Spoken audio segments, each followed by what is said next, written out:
This episode of Legacy Battle is sponsored by W Energy Drink. W Energy is a more affordable and healthy sports drink option with over 10 plus flavors, no artificial fillers or dyes, made to prevent crashes, jitters, and angst. Go to www.wdubby.gg and order your sports drink today. Put in the promo code Legacy Battle for a 10% discount. Thank you for watching.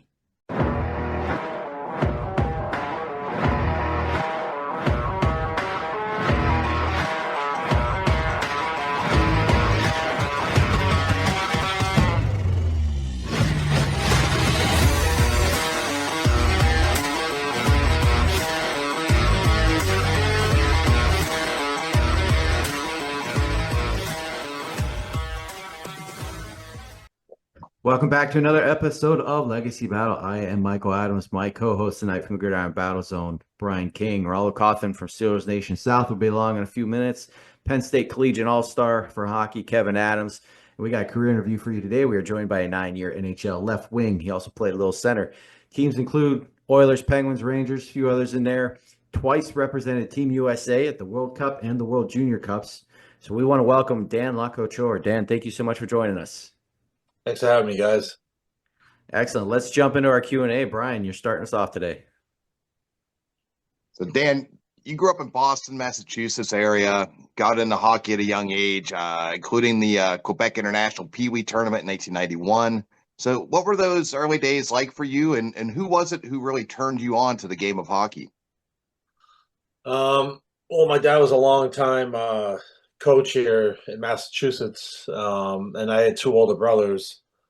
So it was just like no way for me not to find my way to the ice. I just remember just going to the rinks for my dad's high school practices. And then by the time my brothers got to the high school, I just became like the water boy for the team. And so I would just start skating. The team was down one end doing, drills or whatever. I just, shoot on the extra goalie down at the other end. And, but yeah, it was just hard for me not to find my way onto the ice with, my dad being a hockey coach and my older brothers playing. All right. I want to take you to 1996. You get drafted in the NHL draft, 29th overall. Was there a team that you were hoping that you were going to be drafted by? What was going through your mind that night, and kind of how'd you feel about going 29th overall to the Islanders? Um, I I know. I think any, unless you're getting picked, in the top five or whatever, I think just to go, you know, in the top, and now I know that's now a first round, pick, but obviously I was taking, Islanders' second pick, which was their first pick in the second round. But I mean, it's just to get taken is, what you want. And for me, it didn't matter, which team took me. I just, wanted to, get there with somebody. So, and it just so happened to be the Islanders. What was your draft night experience like?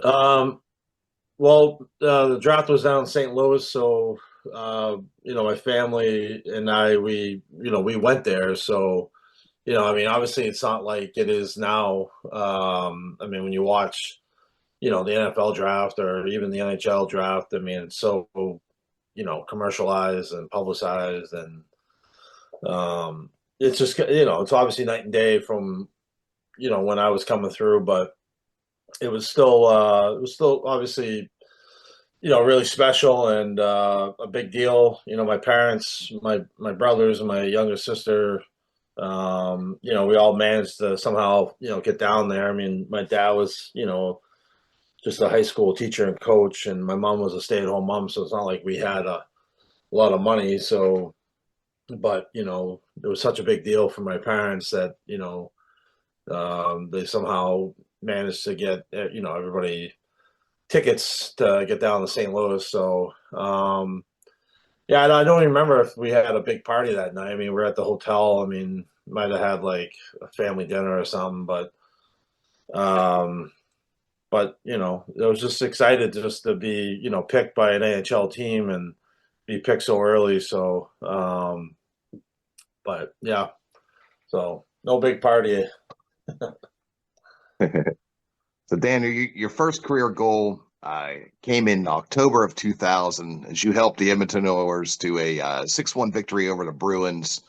What was that moment like for you, and do you remember how the play developed?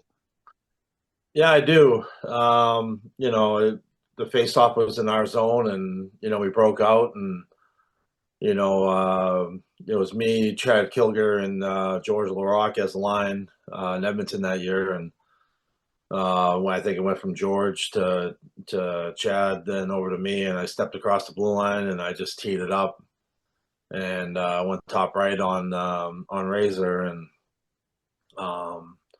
yeah, it was just kind of fitting that my first NHL goal was against my hometown team, the Boston Bruins, and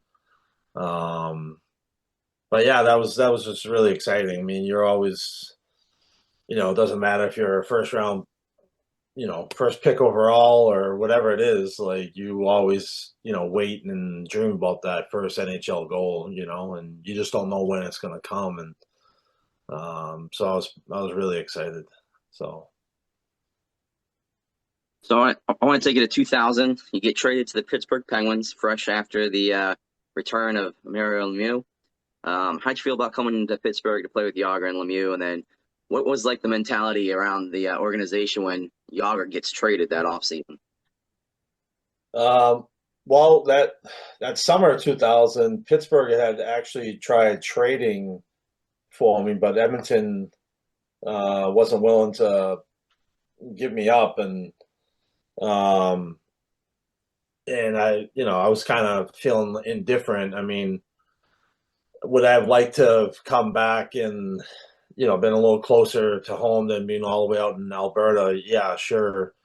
But then, things weren't going so good that year in Edmonton, and I wasn't really playing. And then to see Mario come out of retirement, and he was one of my childhood, idols. I had two posters on my wall as a kid.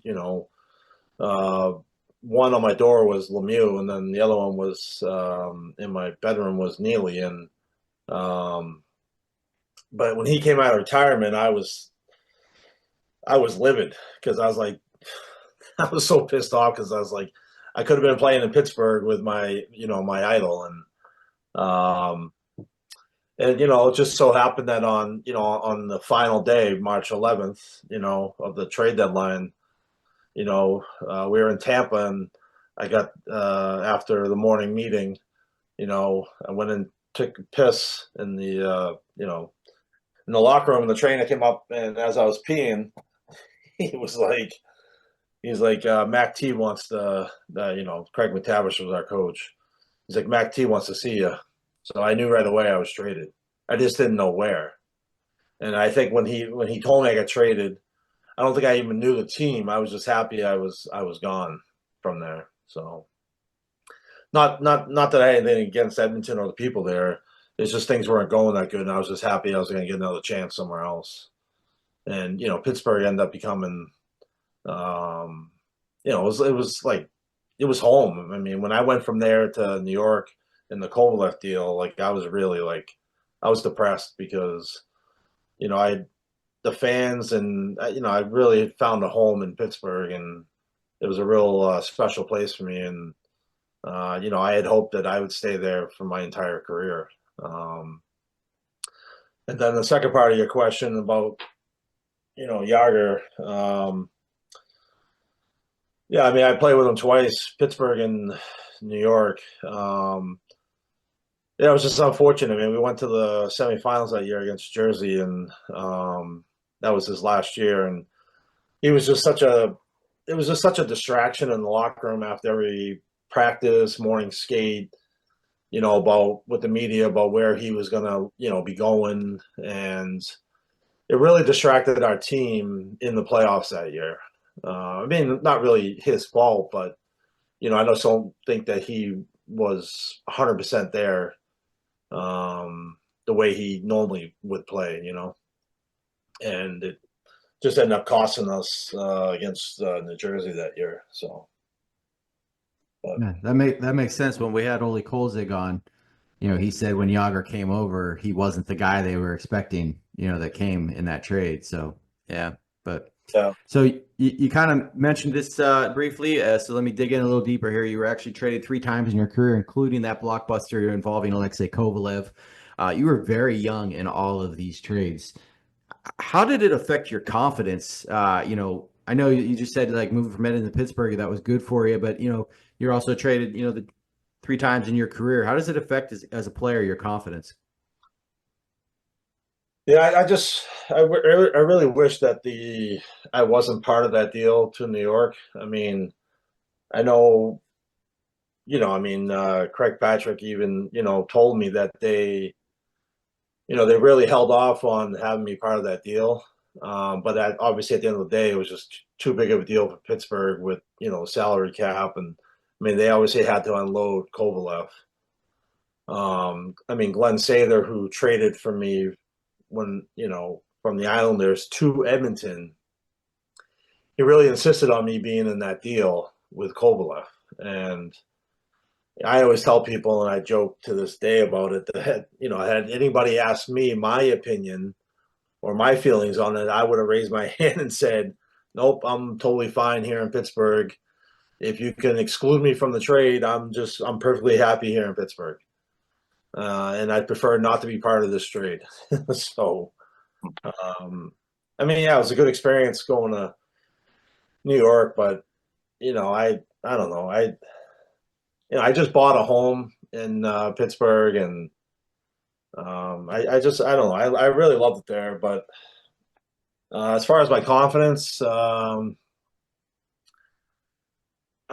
I don't know. I mean, it just, I really wanted stability, and I was really finding that in Pittsburgh. I was already there for a couple of years, and I was playing. I mean, I got to play on Lemieux's line for almost a solid month, and um, you know, I, I don't know. It was just everything was going really good in my career in Pittsburgh, and go to New York, and you're on a team of 18 all-stars that get traded in there, and you got 18 different guys going their own direction, and you don't make the playoffs, and obviously guys like me are gonna take the brunt of that, and it doesn't look good when you don't make the playoffs. So it just seemed like from there, like my career just kind of spiraled out of control in the wrong direction, unfortunately. So um, it was just like I was just kind of just treading water from there from that point on.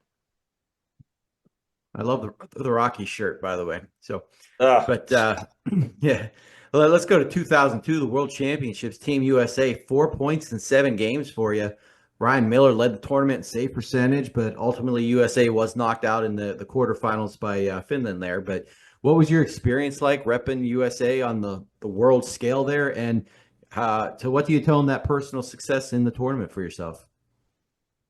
yeah, like I said, I mean, I was still part of Pittsburgh at that time, and everything in my career was just going up, and it was just such a huge honor to be, on the World Championship team. I mean, essentially, that's like making the Olympic team in the off years of, not being the Olympics, and obviously, yeah, the guys who are still in the playoffs can't obviously play, but yeah, it was just a big honor, and they played me, as I was they played me as if I was one of the top forwards on that team. And, I think it was just because of the year I had in Pittsburgh. And,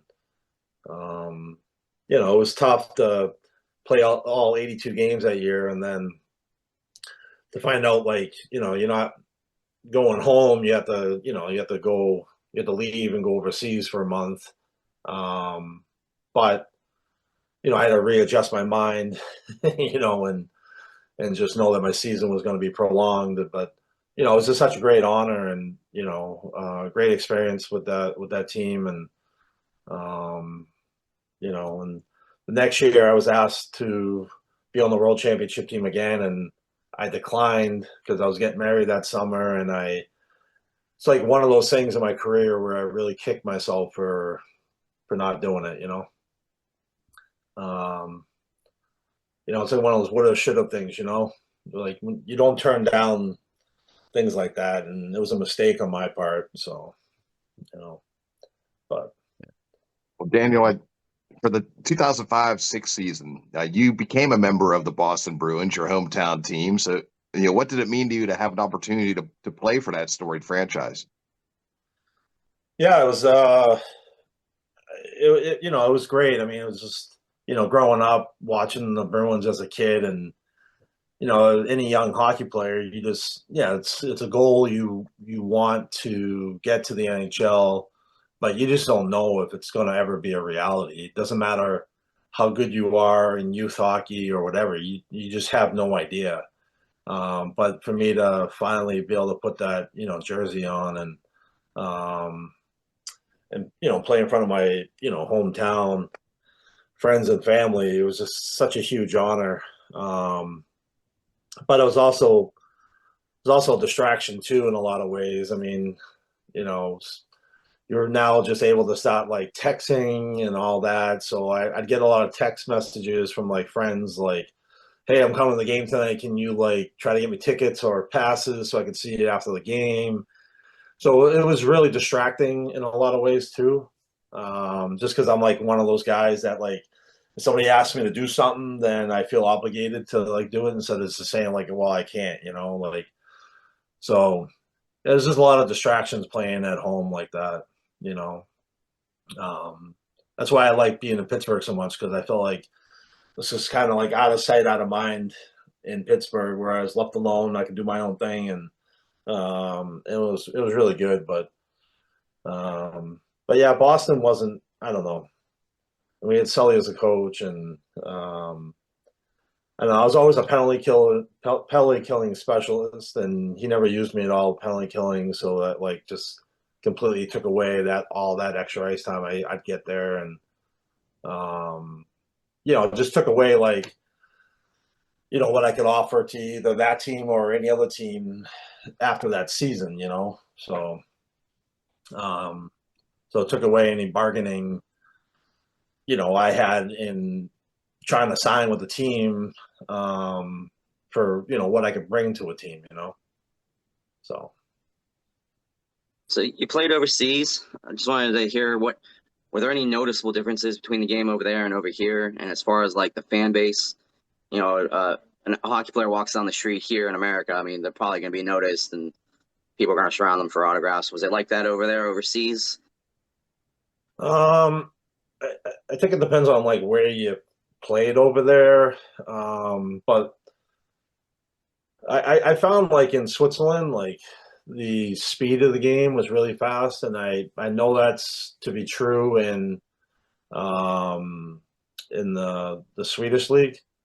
Um, I found like in the KHL that to be very similar to the NHL as far as the style of the game. Um, and then I played for a year, my last year in Norway, and I found that to be a lot like the Swiss league. Very very fast, a lot faster in a lot of ways than I mean the NHL is fast, but it just seems like in those leagues, like these guys are just like run and gun. Like it's just like they're like kamikaze, like shot out of a cannon. Like it just I don't know. It just seemed like those leagues were just a little bit faster in some ways, you know. Um, but in a different way. I mean, because the NHL is obviously the best league in the world. So I mean, there's just no comparison, you know. Right. But it was a good experience. You know, um, like I said, like it probably depends on where you play in those cities or countries on who recognizes you and so. Um, but I mean, like in Pittsburgh, like if I went to the grocery store or something, like everybody recognizes you in Pittsburgh as an athlete, whether it's hockey, football, or baseball. Um, so yeah. Daniel, you played left wing and you played with some pretty great players, Mark Messier, Mario Lemieux. If you could line up for one shift with a center and a right winger for one last shift, who would you line up with? 1,000,000% Lemieux. Um, and I know I always love playing with Kobe. So, anytime I was on the ice with Kobe, I always seemed to score. So, I'd like to play on that line. That was a really good line. So, nothing against Mess. I got to play with Mess in New York. He was my centerman there, but I don't know, something about Lemieux and the way he carried himself, and he had like this awe about him, this presence, something truly special about that guy. And I always tell people, like, in my opinion, he's the greatest hockey player to ever play the game. If he started at the same time as Gretzky, if he was healthy throughout his whole career, he would have smashed every record there was. So, and that's just my opinion. So. And we just watched the NHL change their format for the All-Star game to the Four Nations tournament. What did you think of the format, and do you think it should be tweaked and expanded? I thought it was great. I think it's nothing against or to take away from the guys who earned the right to make an all-star team. I still think that they should recognize the guys as to making an all-star team. But no, I definitely think that they should keep the Four Nations in play, because I just know from where I live and just hearing from other people around the country, like how much good that did for the game and for the sport of hockey. Everybody was buzzing about that game in Montreal. The puck drops and then it's like a Donnybrook. It was played with passion, and it was just like old time hockey. And like from even when I was playing, and it was played with like heart, and it was great. So it was a lot of fun to watch, and it was almost even better than the Olympics, to be honest. So yeah, so they definitely should keep that in place, and maybe expand it. But I don't know how much more you can expand it during the season without taking away too much of the season in between,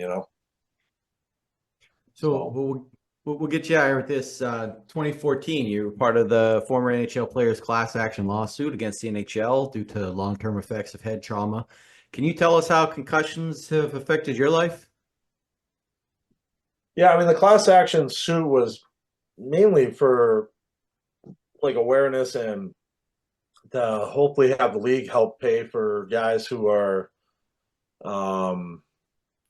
done playing for their team or whatever, to like have the league help with paying, for guys like medical, and because like no matter what job you work on in this country, or pretty much any country really, you get hurt on the job, like that job or that employer is really responsible for you for that injury. And obviously I had a ton of concussions playing hockey, and obviously hockey's a rough sport, just like football is too. And obviously I know that injuries are going to happen, and I was just looking for some just some help and assistance in dealing with the aftermath of the trauma I was going through in my life, from all those head injuries. And it's taken me a long time to get to this place, through like therapy, different medicines, to where I finally found the place of getting kind of leveled out. And, to be honest, like the league has stepped up and, has helped me in any way that I've asked, since then, which has been, which has been great. I'm supposed to fly to either Toronto or Vegas to have that CTE scan. And, I'm just kind of, I've been pushing it off because I don't know if I want to know the results. I don't know how that would make me feel. I know Chris Simon's, results just came back a couple weeks ago about him having stage 3 CTE. And, Chris and I, we fought 2 different times. Once when he's with the Capitals and I was with Pittsburgh. And then once actually over in Russia. And we played together in New York. And, we obviously became friends. And, it's just hard. I just don't know how I'd feel about, hearing what those results would be. So, but, but I have a son that's playing the game now, and he's coming along and he's doing great. And, and I mean, I know the concussions are still possible and they're still there to happen, but, he loves the game of hockey. He's also a really good lacrosse player, but his heart and his passion is all hockey. And I'm not going to tell him not to do it. I mean, he wants to try to make it to the NHL, and not speaking for, as his dad, but, he definitely has all the tools and talent to get there. So I'm still going to let him, live out what he wants to do, even though I know what the consequences could be. But I just don't see the game being, as violent as it was when, I was coming through, Absolutely. They definitely look out more for player safety than, when I was coming through. So. Right. Well, thank you so much for your time and sharing with us today, Dan. We appreciate it. Yeah. Thanks for having me on. I appreciate it. So thank you. I'll remind everybody, hit that like, subscribe, notification button. We'll see everybody next time. Have a great night.